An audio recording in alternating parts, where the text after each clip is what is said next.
pating keleler, genjer-genjer nong kedoan pating keleler,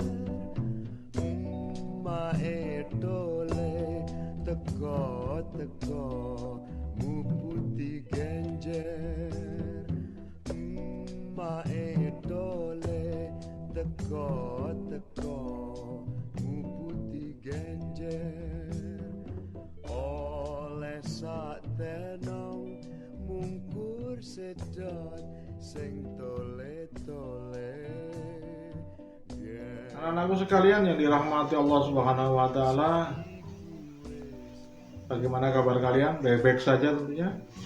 Dan Bapak berharap anak-anakku dalam kondisi sehat walafiat, jauh dari virus corona.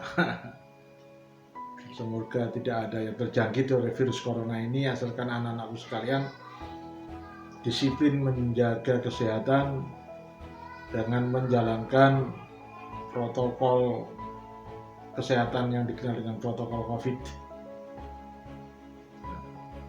Harus bersabar memang, hari-hari ini, tahun-tahun ini adalah tahun-tahun ujian bagi kita semua. Anak-anakku sekalian yang dirahmati Allah Subhanahu wa taala, pertemuan yang ketiga kita adalah membahas tentang pergolakan Partai Komunis Indonesia, atau Bapak kasih judul pemberontakan komunis Indonesia.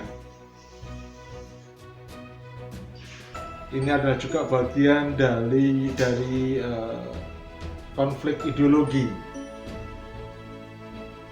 Kenapa? Karena komunisme itu adalah ideologi, sosialisme itu ideologi. Di dalam catatan sejarah, setidak-tidaknya ada dua peristiwa penting PKI melakukan sebuah pemberontakan. Yang pertama tahun 1948 dan yang kedua tahun 1965.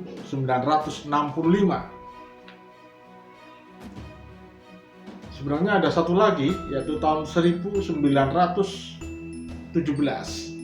Ketika itu namanya belum PKI, tapi ISDV, Indies Social Democratic Vereniging, yang dibentuk oleh seorang sosialisme Belanda yang namanya Snevely.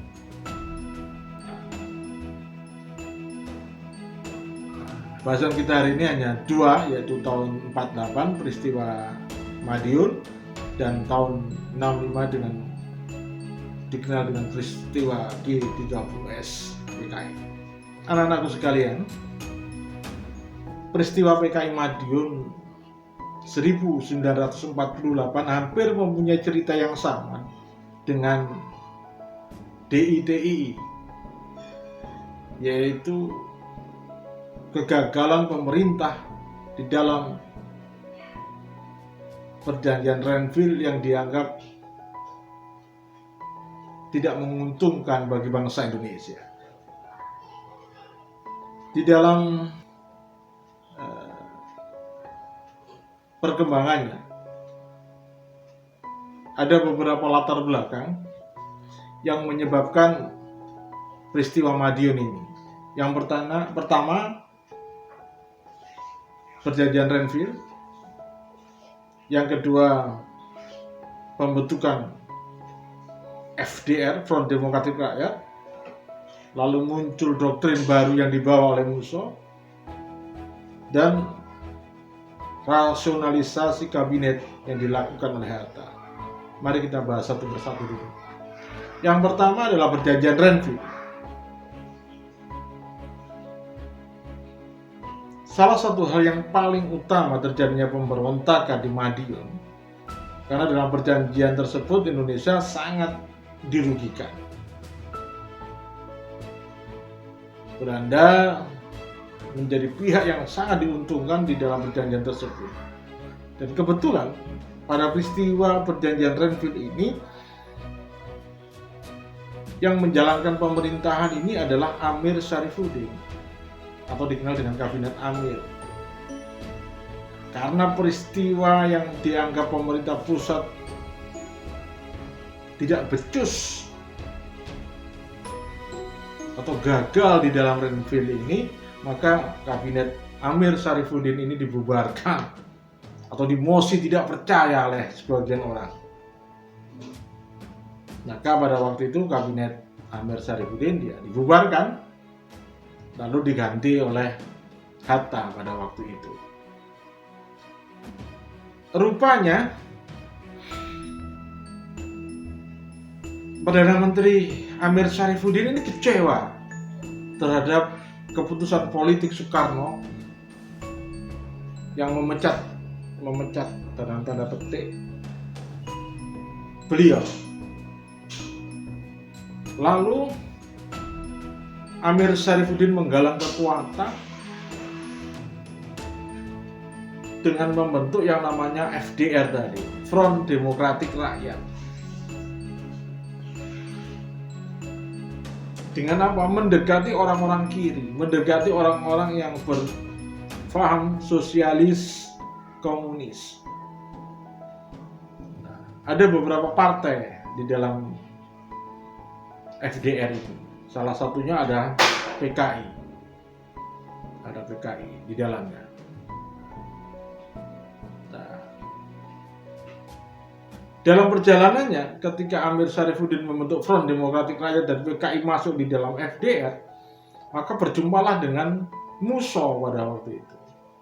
Siapa Musso ini? Musso ini adalah tokoh komunis internasional sebenarnya, yang kebetulan pada peristiwa 48 ini beliau baru datang dari Uni Soviet dengan membawa ide-ide baru yang dikenal dengan doktrin baru, ajaran baru, bagaimana caranya komunis dapat menguasai pemerintahan, dapat menguasai sebuah negara.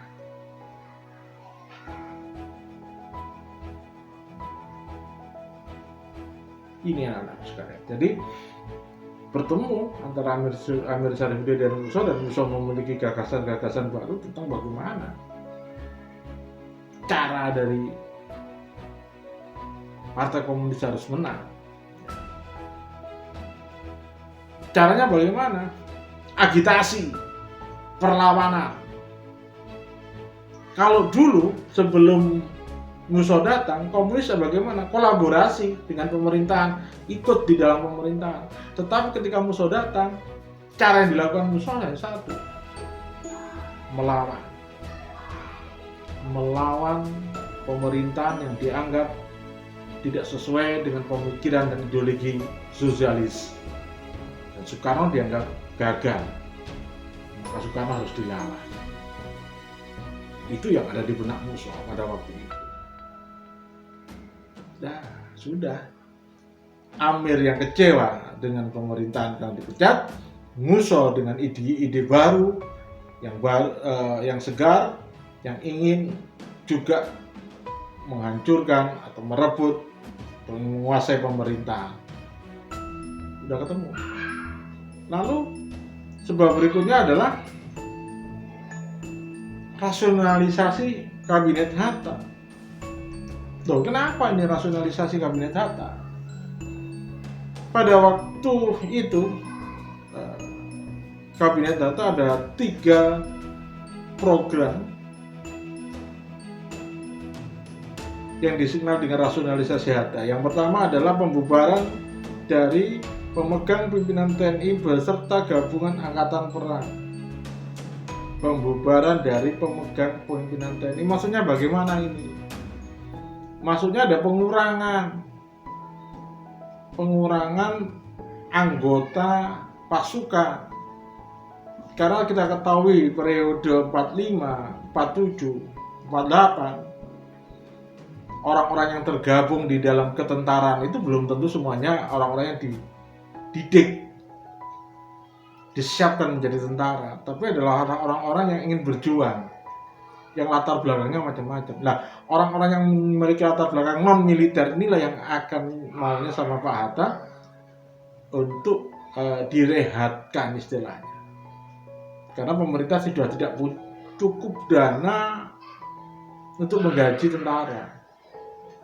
untuk mengelola militer. Caranya ya dikurangi anggota militernya, dan ini menimbulkan gejolak. Dan ini gejolak dalam militer ini dimanfaatkan betul oleh Amir dan Musso untuk diagitasi melakukan perlawanan. Yang ketiga, staf Angkatan Umum Perang dan wakilnya diangkat untuk sementara waktu. Panglima Angkatan Perang ditetapkan oleh Presiden, diberikan kepada Jenderal Sudirman. Yang poin kedua ini tidak banyak masalah karena mereka sudah tahu bahwa kapasitas bagaimana seorang Jenderal Sudirman itu. Yang ketiga, staf markah besar pertempuran juga dilakukan pengangkatan sementara.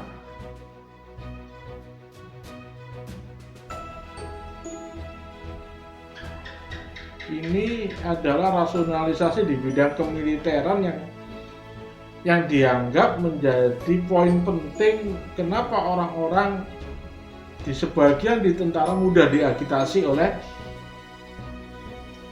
PKI. Dalam hal ini adalah FDR, di situ ada Amir Syarifuddin dan Musso. Maka langkah berikutnya mereka menetapkan semacam titik-titik front bagi FDR untuk melakukan aksi perlawanan terhadap pemerintah. Di Surakarta dia menciptakan huru-hara, lalu pindah ke timur ke daerah Madiun. Maka terkenal peristiwa PKI Madiun 1948 ini. Dan peristiwa ini sampai sekarang anak-anakku bisa kalau ke Madiun bisa lihat beberapa monumen kekerasan komunis terhadap bangsa dan negara dan rakyat pada waktu itu. Lalu mereka mendeklarasikan atau mendirikan negara Uni Soviet Madiun.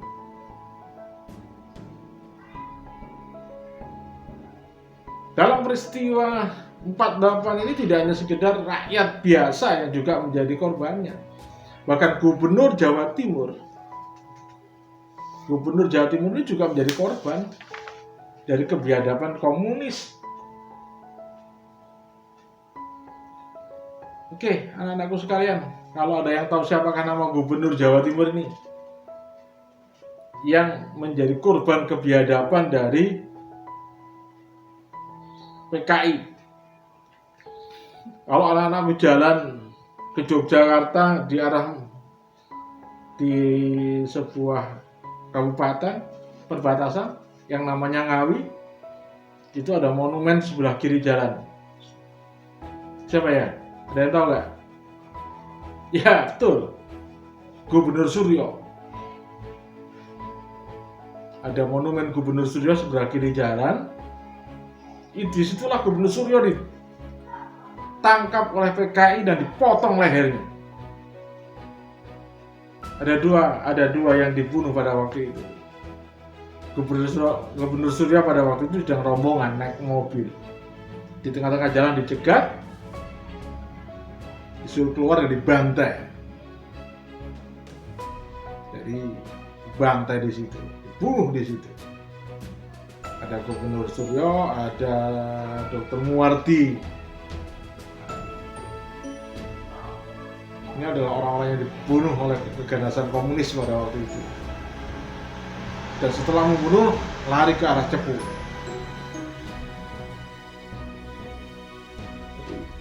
Peristiwa Madiun 48 ini juga mengerikan sekali. Nah, nanti kalau anak-anak sekalian sempat silakan lihat di YouTube bagaimana peristiwa PKI Madiun 48. Banyak channel di sana.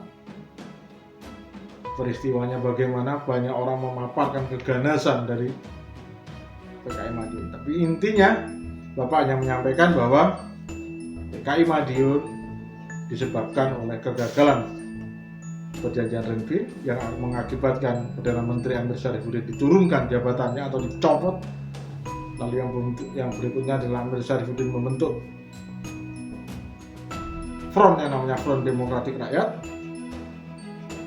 lalu bergabungnya MUSO di dalam FDR, dan menolak dari rasionalisasi harta tentang organisasi kemiliteran. Inilah sebab terjadinya